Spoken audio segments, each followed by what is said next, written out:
गांव श्यामपुर अपनी अनोखी होली के लिए मशहूर था।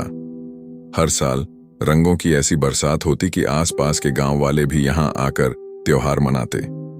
लेकिन इस बार कुछ अजीब था। गांव में डर का माहौल, होली आने वाली थी, लेकिन पूरे गांव में सन्नाटा था। लोगों के चेहरे पर खुशी की जगह चिंता थी। चौपाल में सभी इकट्ठा हुए तो मुखिया जी ने गंभीर आवाज में कहा, पिछले कुछ दिनों से अजीब घटनाएं हो रही हैं। रंगों की दुकानें खुद ब खुद बंद हो जाती हैं, होली का सामान गायब हो जाता है और रात को किसी के हंसने की आवाज आती है। गांव में यह बात आग की तरह फैल गई। कोई कहता यह रंगों की आत्मा है, कोई कहता कोई शैतानी ताकत होली मनाने नहीं देना चाहती। वीर और अमन की जिज्ञासा। गांव के दो निडर दोस्त वीर और अमन इन घटनाओं की सच्चाई जानना चाहते थे। वीर ने कहा, डर कर बैठने से अच्छा है पता लगाया जाए कि यह सब कर कौन रहा है। अमन ने सहमति में सिर हिलाया। दोनों ने तय किया कि आधी रात को गांव के मंदिर के पास छिपकर देखेंगे, क्योंकि वहीं से सबसे ज्यादा अजीब आवाजें आती थीं।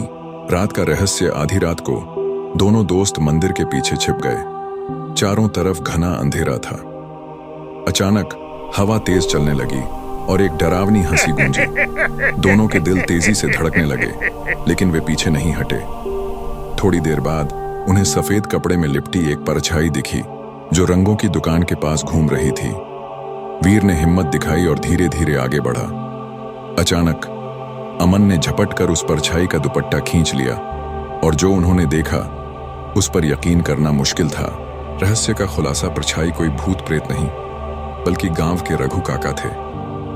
सभी उन्हें एक साधारण किसान समझते थे, लेकिन उनकी आंखों में गहरी जलन थी। रघु काका ने रोते हुए कहा, पिछले साल होली पर गांव वालों ने मुझे भुला दिया था। किसी ने मेरे घर आकर रंग नहीं लगाया। मुझे बहुत बुरा लगा, इसलिए मैंने इस साल की होली को बर्बाद करने की ठानी। वीर और अमन ने उनकी पीड़ा समझी और कहा, काका, होली मनाने का असली मकसद खुशियां बांटना है, दुश्मनी बढ़ाना नहीं। अगर आप चाहते थे कि लोग आपको याद रखें, तो आप खुद पहल कर सकते थे। रघु काका को अपनी गलती का एहसास हुआ। उन्होंने माफी मांगी और कहा कि वे खुद गांव में होली की सबसे बड़ी रंगोली बनाएंगे। सबसे यादगार होली अगले दिन पूरे गांव में फिर से खुशियां लौट आईं। रंगों की दुकानें खुल गईं, गुलाल की खुशबू हवा में फैल गई। वीर और अमन ने रघु काका को होली का पहला रंग लगाया और गांव वालों ने उन्हें गले से लगा लिया। इस बार होली सिर्फ रंगों की नहीं, माफी और प्यार की भी होली बनी।